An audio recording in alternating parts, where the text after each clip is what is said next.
Oke, selamat malam teman-teman. Saya Ali. Saya akan membacakan sebuah buku dari Jadam ya. Penulisnya Yong Sancho. Oke, kita mulai dari bab 1 ya. Mohon maaf, kita mulai dari awal ya. Tujuan utama Jadam adalah memampukan petani untuk mengambil prakarsa sendiri dalam teknologi pertanian. Metode pertanian organik berbiaya sangat rendah yang diciptakan Jadam memungkinkan hal ini terjadi. Teknologi pertanian sudah seharusnya tidak menjadi alat kepentingan komersial kapitalis. Mempopulerkan pertanian organik berbiaya sangat rendah ini akan menguntungkan para petani dan konsumen, serta secara fundamental mengembalikan lingkungan hidup global yang telah terkontaminasi dengan pertanian kimiawi. Kata pengantar, penerbitan edisi kedua. Terima kasih kepada para pembaca di seluruh dunia karena ketulusan hatinya pada pertanian organik berbiaya sangat rendah. Buku ini telah terjual di seluruh dunia melalui Amazon dan telah diterjemahkan ke dalam berbagai bahasa: Inggris, Spanyol, Cina, Jepang, dan bahasa. Maksudnya bahasa itu bahasa Indonesia ya. Buku ini akan diterbitkan dalam berbagai bahasa lainnya di masa yang akan datang. Pelatihan-pelatihan Jadam telah diselenggarakan di Amerika Serikat, Spanyol, dan Filipina. Telah mengkonfirmasi bahwa para petani di seluruh dunia tertarik dengan pertanian berbiaya sangat rendah Jadam. Metode Jadam telah terbukti efektif di iklim tropis. Jadam telah menandatangani kontrak dengan pemerintah Hawaii pada tahun 2018 untuk penelitian selama 1 tahun mengenai keefektifan pestisida menangani penggerek buah kopi, CBB, Coffee Berry Borer. Hama yang menyerang pohon kopi dengan sangat parah. Kami berhasil menemukan ramuan pestisida alami yang kuat yang mampu mengendalikan hama CBB. Penelitian pengendalian hama dengan pestisida alami juga dilakukan untuk beberapa komunitas tanaman di Hawaii. Dan tampaknya pestisida alami yang kami temukan bekerja efektif mengatasi hama yang ada di lahan yang beriklim tropis. Di Filipina, di mana metode Jadam sudah luas digunakan, teknologi pertanian Jadam telah dipercaya masyarakat petani. Sedangkan hasil-hasil di atas, edisi kedua diterbitkan dengan menambahkan pestisida alami secara lebih. Saya, Yong Sancho, berpendapat bahwa perbaikan tidak akan berakhir dalam teknologi pertanian. Apabila Anda, para pembaca, memberikan masukan dan umpan balik, kami akan terus memperbaiki sehingga informasi dalam buku ini menjadi lebih sempurna. Pertanian didominasi oleh monopoli pemodal komersial. Nah, ini menarik ini. Penggunaan pestisida kimia, pupuk kimia, dan herbisida terus berlanjut dan meningkat di seluruh dunia. Polusi tanah semakin hari semakin berbahaya. Air tanah pun semakin tercemar. Herbisida ditemukan pada produk bir dan bahkan residu pestisida dapat dideteksi pada darah manusia. Hal ini sangat mengejutkan. Residu pestisida ditemukan pada anak-anak yang menyebabkan mereka mudah mengalami depresi. Wow, mungkin itu ya sebagian besar kenapa anak muda zaman sekarang merupakan generasi yang jompo ya, generasi yang paling jompo. Pertanian konvensional yang berbasis kimiawi menjadi ancaman utama bagi planet bumi dan kemanusiaan.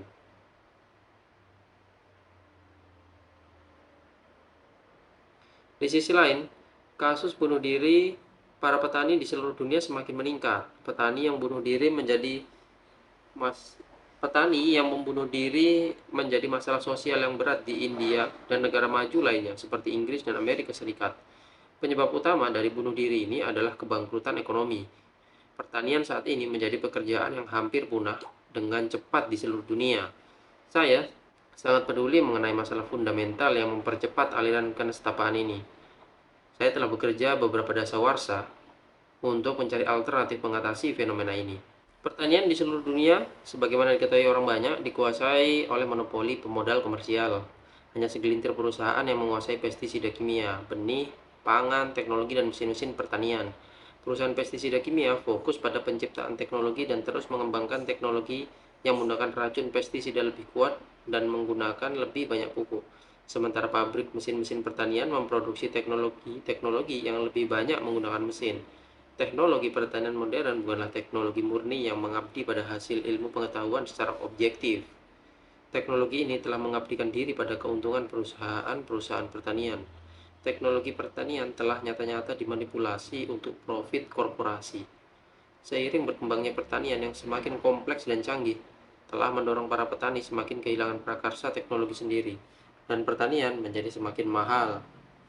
Petani tidak lagi produsen, bahkan berubah menjadi konsumen dari sarana produksi pertanian, saprodi, atau input-input pertanian yang layanan-layanan teknis. Inilah alasan utama mengapa petani memiliki kebangkrutan dan kasus bunuh diri petani yang semakin meroket. Karl Marx meramalkan 200 tahun yang lalu bahwa sistem penjarahan rakyat akan mewujud manakala monopoli komersial kapital semakin mendominasi masyarakat. Dan apabila kita lihat, masyarakat saat ini menjadi persis seperti apa yang diramalkan.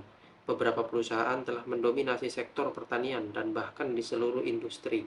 Sistem penjarahan yang licik dari monopoli ini menciptakan jurang pemisah yang luas antara si kaya dan si miskin. Akibatnya dunia sekarang jatuh ke dalam kekerasan, terorisme, dan amuk massa. Proklamasi kemerdekaan dari monopoli komersial kapital. Kita tidak akan menemukan harapan dari pertanian ketika kita mengamini subordinasi teknologi pertanian demi kepentingan korporasi. Saya yakin bahwa solusi fundamentalnya adalah menjadi merdeka dari belenggu monopoli komersial kapital dengan mengembalikan daulat teknologi pertanian kembali kepada petani. Saya telah bekerja beberapa dasawarsa mencari teknologi alternatif untuk membebaskan petani dari ketergantungan modal dan teknologi. Hasil dari jeripaya ini adalah mengembangkan teknologi pertanian yang berbiaya sangat rendah. Sebagaimana dipresentasikan dalam buku ini, Anda akan melihat semua teknologi pertanian jadam dipresentasikan melalui YouTube. Bahkan di dalam buku jadam, saya telah berhasil mengembangkan pestisida alami yang mengendalikan hama dan penyakit dengan biaya yang sangat rendah. Dan cara mudah untuk membuatnya sendiri dengan bahan-bahan pertanian yang diperlukan bagi budidaya pertanian. Ini menarik ya. Jadi jadam ini memang fokusnya adalah untuk membuat biaya pertanian menjadi sangat murah. Jadi dia mencoba mencari alternatif-alternatif dan solusi-solusi agar bagaimana petani yang membaca, yang mengikuti langkah jadam itu bisa mandiri secara input. Jadi pupuknya mandiri, pestisidanya mandiri, bakterinya mandiri. Ini luar biasa sih. Pestisida alami jadam yang saya kembangkan cukup efektif untuk menggantikan pestisida kimiawi, sehingga berpartisipasi dalam membuat sendiri pestisida alami jadam, membuktikan bahwa pertanian Anda sudah merdeka sepenuhnya dari cengkraman teknologi pertanian korporasi. Semua orang, mari kita keluar dari jebakan yang dibuat oleh monopoli komersial kapital dan memproklamirkan diri merdeka bersama teknologi pertanian jadam. Ini adalah sebuah buku yang mencoba untuk melawan korporasi. Walaupun itu akan tidak mudah dan jalannya pasti terjal, tapi saya mengharapkan ini suatu yang menarik sih. Mendukung pertanian organik adalah perang paling penting dalam kehidupan kita. Bencana alam akibat kerusakan lingkungan sudah menjadi berita biasa sehari-hari. Kerusakan ini diakibatkan oleh pemanasan global dan perasaan frustasi akan ketidakpastian masa depan. Diperkirakan bahwa bentang daratan yang luas di dunia ini tidak lagi dapat ditanami, dan ancaman kelaparan dapat terjadi dalam beberapa dekade. Telah tampak jelas bahwa krisis pertanian akan menempatkan umat manusia pada posisi yang mematikan. Saat AI, Artificial Intelligence, dan robot semakin populer di sebuah industri, setengah dari populasi manusia akan jatuh ke dalam pengangguran kronis. Di bidang pertanian, robot-robot juga akan berkembang pesat, sehingga pertanian kemudian menjadi industri yang paling tidak lagi membutuhkan tenaga manusia. Kehidupan manusia sekarang berada di tengah kekacauan yang sangat tidak stabil. Gaya hidup apa yang kita pilih untuk masa depan? Untuk menjalani kehidupan yang stabil sehingga mengakhiri krisis ini, kita harus membuat pilihan yang bijak. Bagaimana keluarga saya mendapatkan pangan? Bagaimana saya bisa melindungi pekerjaan saya dari ancaman pengangguran? Pilihan apa yang saya lakukan untuk kehidupan yang stabil hingga akhir hidup saya? Saya sangat menyarankan Anda menjadikan pertanian organik sebagai pekerjaan kedua Anda. Anda bisa sukses dengan sebuah pertanian organik kecil seluas 1/4 akre atau 1/4 hektar ya, sekitar 1000 meter persegi. dengan bekerja hanya 3 jam sehari. Oh, menarik ini. Jadi kalau kita punya lahan sekitar 1000 meter persegi, itu 10 kali 100, itu kita bisa lakukan sendiri dan hanya membutuhkan waktu 3 jam sehari, menurut Jadam ya. Apabila pertanian organik kecil dapat menyediakan sebagian besar kebutuhan pangan keluarga dan meningkatkan pendapatan melalui penjualan, pengolahan hasil pertanian pasti akan sangat bagus. Anda dapat menjadi mandiri dengan mengembangkan sebagian besar produk yang saat ini masih Anda beli. Memproduksi alkohol dan bahan kebutuhan rumah tangga alternatif alami Anda sendiri akan membuat hidup Anda lebih menarik. Menjadi petani organik akan memberi Anda harapan baru dan menciptakan kebahagiaan dalam hidup Anda.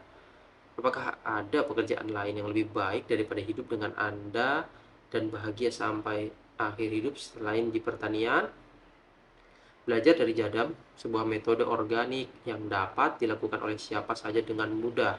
Jadam telah membuka dunia pertanian organik berbiaya sangat rendah, yang sederhana dan mudah. Kanal YouTube Pertanian Organik Jadam untuk semua orang. Kami telah membuat kanal YouTube untuk pertanian organik berbiaya sangat rendah Jadam agar orang-orang dari mana saja di seluruh dunia dapat belajar. Ceramah Yong Sancho juga disulih suara ke dalam bahasa Inggris dan lusinan video telah dirilis. YouTube Jadam akan diisi dengan konten yang lebih spesifik di masa depan. Jadam akan mencoba menghilangkan batasan geografis dan ekonomi untuk mempelajari pertanian murah. Kami telah membuat konten dalam 5 bahasa, tapi sekarang kami menerjemahkan dalam lebih banyak bahasa untuk mengatasi hambatan bahasa. Saat ini, kami menawarkan teks lebih dari 40 bahasa. Selain menyediakan subtitle, kami juga mempertimbangkan untuk menambahkan narasi menurut setiap bahasa sehingga orang dengan penglihatan yang buruk atau buta huruf dapat dengan mudah mengakses informasi tersebut. Jadam akan selalu menjadi yang terdepan dalam menyembuhkan bumi dan mendukung petani menjadi mandiri. Pembaca Jadam yang terhormat di seluruh dunia, terima kasih. Mari bertahan sampai akhir dengan pertanian organik. Yong Sancho, Presiden Jadam. Ini menarik sekali teman-teman ya. Jadi Jadam ini terus-menerus berupaya meningkatkan layanan yang diberikan kepada kita. Dia benar-benar, saya lihat, benar-benar sangat peduli dengan yang terjadi di alam. Kerusakan-kerusakan, dia merupakan salah satu gerakan anti komersil, gerakan anti monopoli. Ini sangat menarik karena dengan adanya gerakan anti monopoli itu, kita bisa bebas untuk mengelola kehidupan kita sendiri, untuk mendapatkan hasil apapun yang kita tanam sendiri. Menarik ya. Semoga kita semua bisa sukses terus bertani ala Jadam ya. Kata pengantar, Jadam mengajukan cara baru dalam pertanian sebagaimana pada umumnya. Orang-orang mempercayakan kesehatan mereka kepada para profesional medis dan perusahaan-perusahaan farmasi. Kepercayaan publik teknologi pertanian pun telah dialihkan kepada perusahaan komersial. Perusahaan-perusahaan ini tidak menawarkan solusi untuk memecahkan masalah saprodi, sarana produksi, input pertanian, pupuk pertanian, dan pestisida. Petani hanyalah konsumen yang berkonsultasi dengan pakar komersial mengenai teknologi pertanian dan mengandalkan diri pada daya pembelian semua bahan pertanian. Teknologi pertanian yang diatur oleh perusahaan komersial semakin mahal dan rumit. Akan tetapi, pemerintah tidak mempedulikan fakta mendasar bahwa pengurangan biaya pertanian dapat menguntungkan petani dan dengan demikian meningkatkan daya saing harga produk pertanian. Pemerintah mengeluarkan anggaran yang sangat besar untuk menyelamatkan pertanian. Sebagian besar uang tersebut tidak sampai ke petani, tetapi sebagian besar menyasar ke subsidi kepada perusahaan pertanian ini. Semakin besar anggaran pemerintah untuk pertanian, semakin tinggi kendali perusahaan komersial atas teknologi pertanian. Seiring dengan berlanjutnya proses ini, teknologi pertanian diubah menjadi teknologi untuk keuntungan perusahaan pertanian. Ini lucu ya. Jadi pemerintah itu terus-menerus mengeluarkan uang untuk melakukan subsidi kepada para petani. Namun bukannya justru malah mengurangi biaya pertanian. Memang secara teknis mengurangi biaya pertanian, tapi dengan cara memberikan subsidi kepada petani dengan membeli pupuk kimia. Yang untung ya perusahaan-perusahaan subsidi, karena perusahaan subsidi mohon maaf, yang untung tetap perusahaan komersial, karena perusahaan komersial mendapatkan uang utuh, sedangkan subsidi yang harusnya dari pajak para rakyat diambil oleh para produk komersial pada perusahaan komersial. Jadi tetap aja sebenarnya yang diuntungkan adalah perusahaan komersial. Sebetulnya pertanian organik bukanlah hal baru bagi petani. Sejarah pertanian organik di Korea Selatan dimulai hampir 4.300 tahun yang lalu dan resmi dipraktekkan pada masa berdirinya dinasti Gojoseon. Kerajaan pertama kami pada tahun 2333 sebelum Masehi. Pertanian organik tradisional yang telah menetap di Korea selama ribuan tahun tersebut adalah pertanian mandiri dan pertanian berbiaya sangat rendah. Petani membuat sendiri hampir semua bahan pertanian. Para ahli agrikultur atau yang dianggap demikian menolak teknik pertanian organik tradisional kami yang sederhana dan lugas karena pertanian organik tradisional tidak cocok dengan profit perusahaan.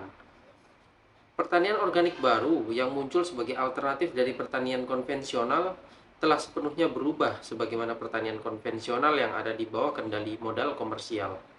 Teknik pertanian organik hampir menjadi lebih kompleks dan mahal. Pertanian organik ini mengandalkan pembelian hampir semua bahan pertanian yang dibutuhkan untuk menjadi petani organik. Dengan demikian, industri pertanian organik di dunia menjadi ajang dan minat baru yang diidamkan para pedagang.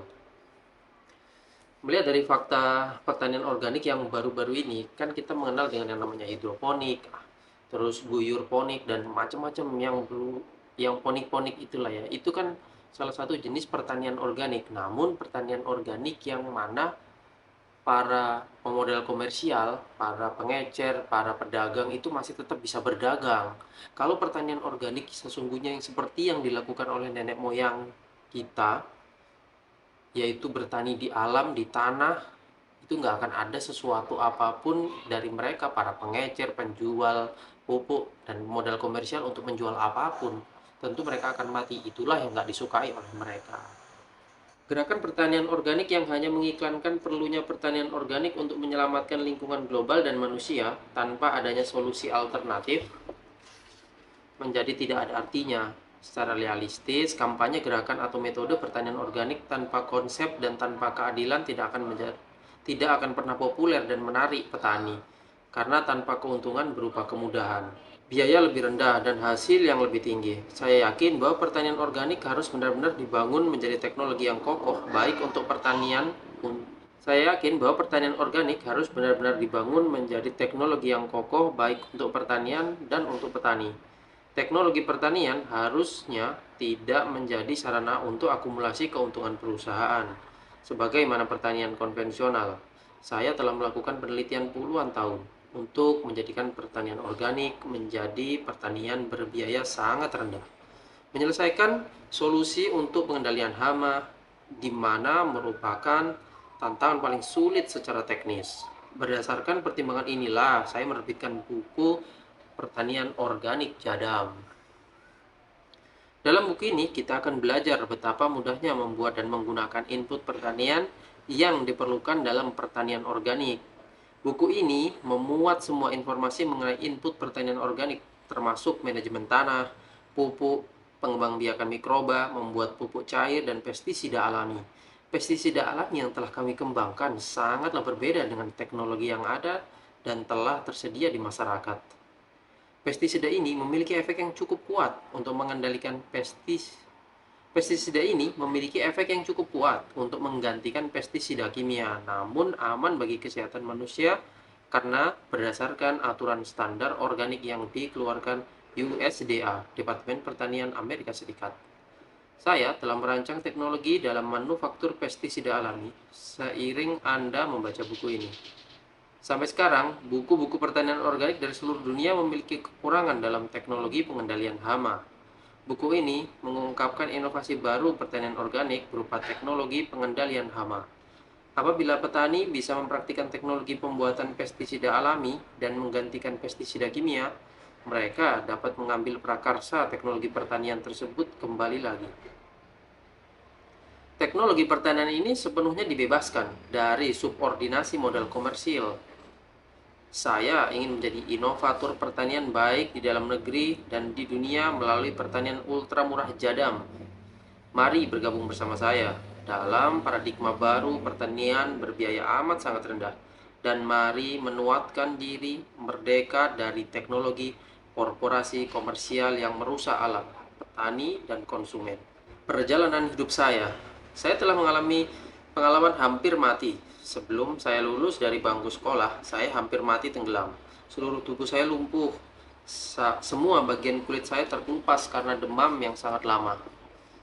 Dan rongga mulut saya pernah tertusuk ranting pohon runcing dan aorta saya pecah, mengalirkan darah yang sangat banyak.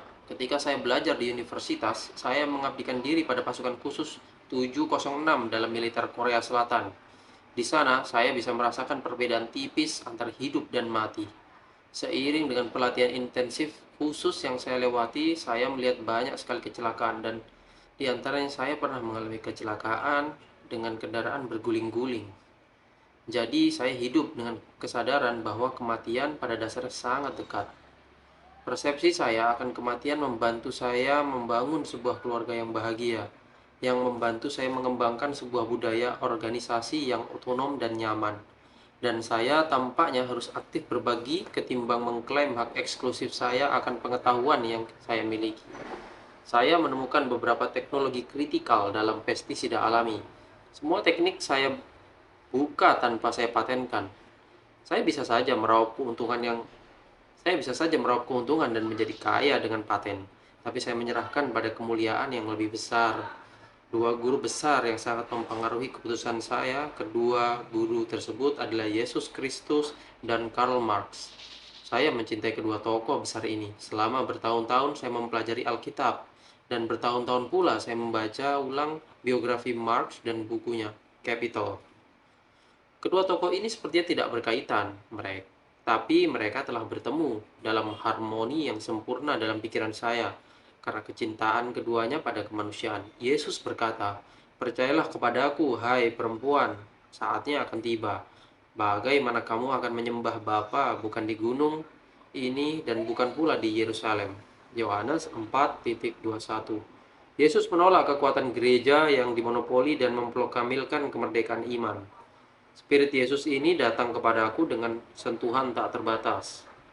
Karl Marx 1818-1883 menyatakan, manakala modal komersial menempati suatu posisi kekuasaan, maka tidak diragukan lagi.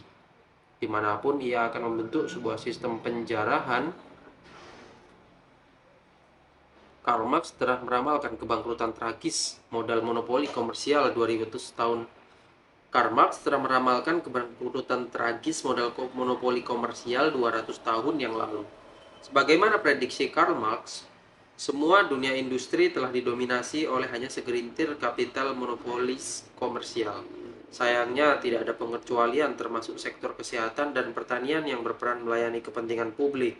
Saya telah mempelajari dari kedua guru bahwa pembebasan spiritual dan pembebasan dari monopoli kapital adalah esensial. Kedua guru besar ini membuat saya berjalan di atas jalan pembebasan teknologi pertanian dari monopoli kapital. Saya punya bakat luar biasa dalam bidang kimia. Kebanyakan pelajar mengalami kesulitan dalam mempelajarinya, tapi saya memahami ilmu kimia dalam buku-buku berbahasa Inggris tanpa kesulitan. Saya juga berasal dari pasukan khusus. Pada waktu itu, saya berpikir nasib saya akan membawa saya menjadi revolusionis politik yang mengkombinasikan kemampuan bertempur. Saya berusaha mengikuti tren ini karena saya punya visi mengenai hancurnya kekuatan masyarakat kapitalistik. Pada hari itu saya bertemu dengan teolog pembebasan Gustavo Guterres 1928 dan Leonardo Boff 1938. Melalui buku-buku mereka, Gustavo Guterres menulis buku We Drink for Our Own Wells. Sekali lagi, membangkitkan saya spirit pembebasan Yesus. Pada waktu itu, kesan saya memperoleh dari buku tersebut sangat luar biasa. Buku ini membantu saya mengakhiri masa kebingungan dengan cepat. Buku Leonardo Boff, Cry of the Earth, Cry of the Poor, telah mengubah arah hidup saya. Saya tidak lagi mau kembali ke kampus setelah bebas dari kewajiban militer dan kembali ke desa untuk memulai pertanian organik. Dari ayah saya, Han Kyu Cho, saya belajar pertanian. termasuk ternak babi dan ayam petelur. Setelah selesai belajar, minat saya dalam pertanian mulai tumbuh 30 tahun yang lalu. Saya memulai perjalanan panjang untuk membebaskan teknologi pertanian dari monopoli kapital yang mengikuti cita-cita spiritual dua guru besar. Teknologi pertanian harusnya sepenuhnya bebas dari cengkraman komersial. Teknologi pertanian harus sepenuhnya bebas dari cengkraman korporasi komersial, sehingga larutan pestisida alami sangat dibutuhkan. Saya telah melewati dasawarsa terbaik dalam hidup saya dan pada akhirnya merampungkan sebuah solusi pestisida alami yang cukup kuat menggantikan pestisida kimia. Saya merancang sistem jadam selaras dengan prinsip SMILE, sederhana, mudah, ilmiah, efektif, sehingga semua orang dapat mengikutinya. Anda akan terkagum-kagum apabila mengikuti teknologi pestisida alami jadam. Karena SMILE, untuk mengembangkan teknologi pertanian yang SMILE, saya menggunakan kearifan pemikiran besar Cina, Lao Tzu. Lao Tzu. Dia berkata dengan kalimat indah 2500 tahun yang lalu. Kebajikan tertinggi adalah seperti air. Saya membaca artikel tentang ini dan kemudian berimajinasi. Teknologi tertinggi pertanian adalah seperti air. Teknologi pertanian organik berbiaya amat sangat rendah jadam yang saya kembangkan mengandung kearifan lokal timur dan sekaligus barat. Buku ini lebih berharga lagi karena memuat kecakapan saya dalam teknologi yang dibagikan sukarela oleh para petani yang telah bersama-sama menerapkan metode jadam lebih dari satu dasawarsa.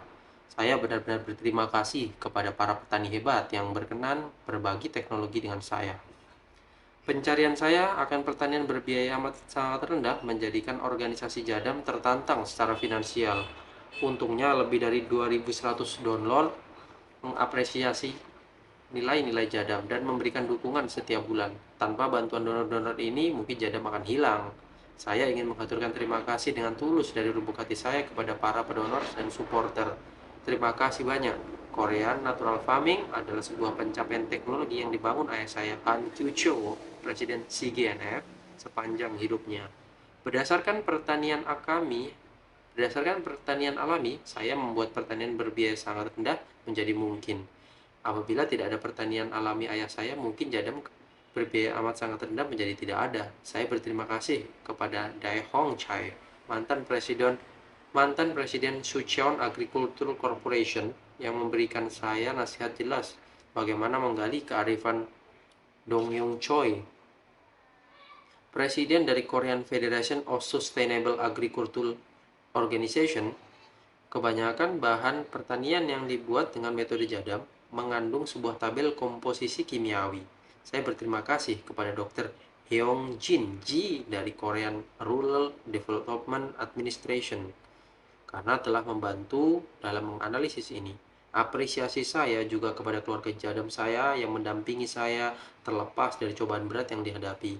Myung Seo Kim, Kyung Hee Lee, Wong Yong Lee, Shang Hee Lee, Kyung Ho Kim, Moon Hyo Liu, dan pada anak-anak saya Shun Yong Chu, Ya Chu, Shung Woo Chu. Saya juga mau mengambil kesempatan ini untuk berterima kasih kepada istri saya Shun Ha Ju karena dukungan dan nasihatnya ketika menulis buku ini. Yong Sancho, Presiden Jadam. Rekomendasi Han Kyu-cho, pendiri Korean Natural Farming (KNF). Pertanian kimia yang diperkenalkan setengah abad yang lalu telah menghancurkan metode pertanian tradisional Korea. Pestisida dan pupuk kimia mulai mengkontaminasi tanah dan pertanian kita yang indah. Pupuk sintesis pada awalnya mendorong pertumbuhan tanaman, tetapi ketika sisi lain dari koin, degradasi tanah menampakkan dirinya, produktivitas sudah mulai berkurang. Secara tradisional, semua rumah tangga pertanian memiliki sapi, babi, atau ayam di mana pakannya benar-benar mandiri. Hewan diperlakukan sebagai teman dan keluarga petani. Sekali lagi, peternakan yang diperkenalkan sebagai modern mengambil hewan dari pangkuan para petani dan melemparkan mereka ke dalam kondisi kehidupan bagai neraka. Dalam peternakan tradisional, 100% pakan disiapkan di rumah dan kotoran hewan digunakan sebagai pupuk yang berharga. Sistem ini digantikan oleh sistem yang mengimpor pakan komersial dan mengeluarkan air limbah yang menyebabkan polusi air yang serius karena tidak diolah. Dalam waktu yang lama, saya memperjuangkan hak-hak hewan, bahwa bukan hanya hak asasi manusia saja yang penting. Bagi babi ada cara hidup yang mereka butuhkan. Ayam juga seharusnya diizinkan hidup yang selaras dengan sifat-sifat mereka. Saat main-main berat menggelinding di atas tanah kami yang lunak, lapisan tanah yang dipadatkan terbentuk. Saat mesin-mesin berat menggelinding di atas tanah kami yang lunak, lapisan tanah yang padat terbentuk. Akar, udara, dan bahkan air hujan tidak dapat menembus lapisan tanah ini. Tanah Korea ketika ditanami oleh nenek moyang kita yang bijaksana menjadi lebih subur setiap tahun. Jarang ada insiden degradasi tanah. Penyakit-penyakit ini bernama salinitas tanah, pemadatan tanah, dan gangguan monokultur semuanya adalah hasil pertanian kimia barat modern. Hanya baru-baru ini saja para sarjana dari barat mulai berbicara tentang keberlanjutan. Tetapi bukti keberlanjutan apa yang lebih nyata daripada sejarah kelangsungan hidup leluhur kita? Sejak 1960-an, ketika seluruh orang Korea tergila-gila dengan serba modern dan mulai mengganti segala sesuatu dengan apapun dari barat, saya keberatan dengan sifat eksploratif pertanian kimia dan mulai mempromosikan pertanian alami. Seperti banyak orang lain yang menentang kebijakan pemerintah pada waktu itu, saya dituduh sebagai penjahat anti pemerintah, komunis, idealis, fanatik, atau orang gila. Saya mengorganisir sebuah kelompok yang secara khusus mempelajari cara menghemat, berbiaya, dan mendapatkan hasil yang banyak pada saat yang sama. Saya mencari sebuah alternatif menghadapi pertanian kimia komersial dan mulai mengajari petani pengetahuan tersebut. Saya memulai pertanian percontohan saya sendiri pada tahun 1965, menggali tanah dan bekerja keras untuk tujuan ini. Metode ini lambat laun disebut pertanian alami yang terus berkembang selama bertahun-tahun. Pengetahuan yang saya peroleh dari bepergian ke sana kemari beberapa kali juga memainkan peran penting. Saya percaya bahwa petani seharusnya tidak merusak alam. Saya percaya ini semenjak dulu di mana tidak ada yang tahu konsep seperti degradasi alami atau perlindungan lingkungan. Kemudian, saya merasa memiliki tugas untuk mencari cara bagaimana mencapai hasil yang baik dengan cara yang ramah lingkungan tanpa menggunakan bahan berbahaya. Saya mengembangkan banyak input seperti mikroorganisme lokal, jus tanaman fermentasi, tonik tanaman obat oriental, input bakteri asam laktat, kalsium alami, fosfor alami. Saya percaya bahwa pertanian seharusnya tidak mendukung perbudakan model komersial pada petani.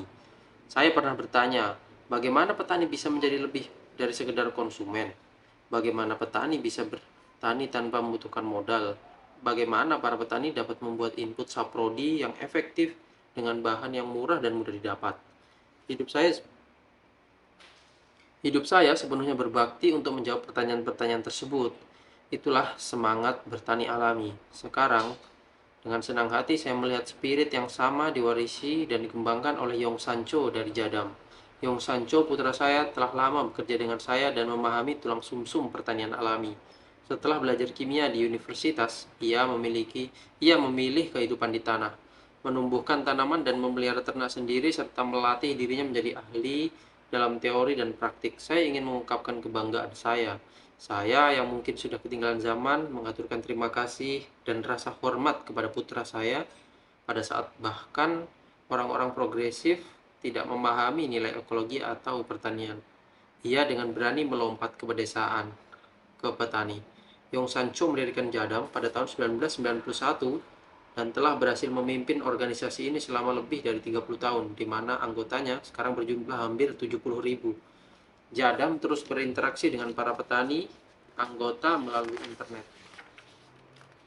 memberikan informasi panduan jawaban melalui ponsel pintar atau perangkat lain. Slogannya adalah berbiaya sangat rendah. Metode Jadam, hampir semua input dibuat oleh petani sendiri. Dengan membuat sendiri input yang akan sangat menghemat biaya, dia mengumumkan bahwa teknologi pestisida swamanufaktur dapat mengurangi biaya pestisida sampai 1/50. Saya percaya ini adalah arah yang memberi manfaat petani dan membawa harapan bagi pertanian. Ada dua cara untuk mendapatkan untung, meningkatkan hasil atau mengurangi biaya. Yang terakhir lebih aman dan lebih logis bagi petani. Terlalu banyak petani menempatkan diri dalam bahaya kebangkrutan dengan menginvestasikan uang dalam jumlah besar dan mencoba menjual dengan harga tinggi.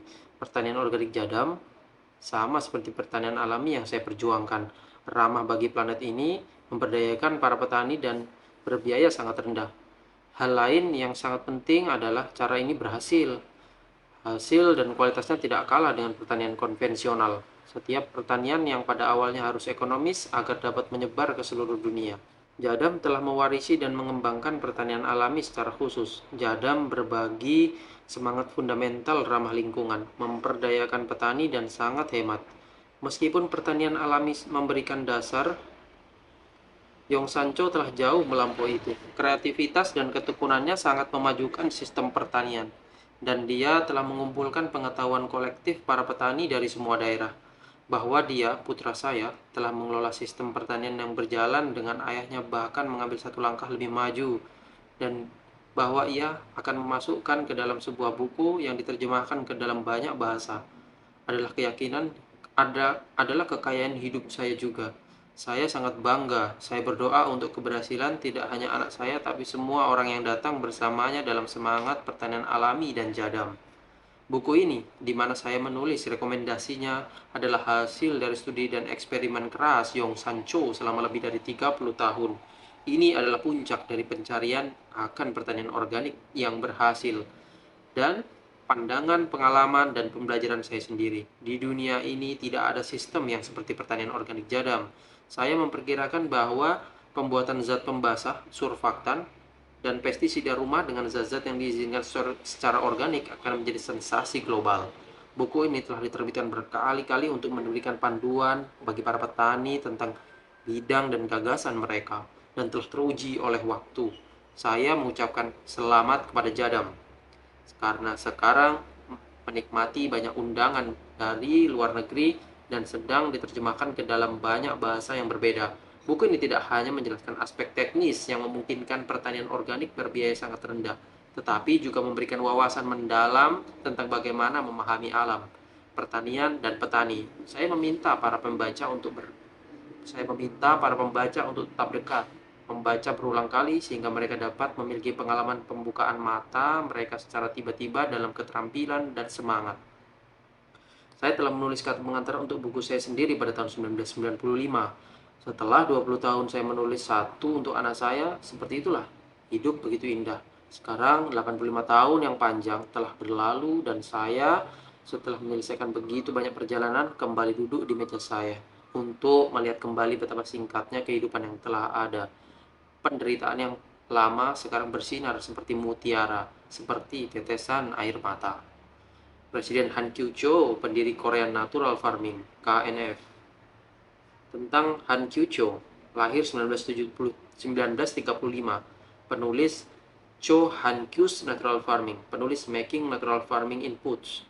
Bukunya telah diterjemahkan dalam bahasa Inggris, Cina, Jepang, Thailand, India, dan lain-lain. Konsultan teknis di 14 negara, penghargaan lingkungan dari harian Chosun, penghargaan persahabatan dari pemerintah Cina, penghargaan persahabatan dari Provinsi Jilin, Cina, penghargaan pakar asing dari Prefektur Otonom Korea Yanbian, Cina, penghargaan pendidikan Dousan.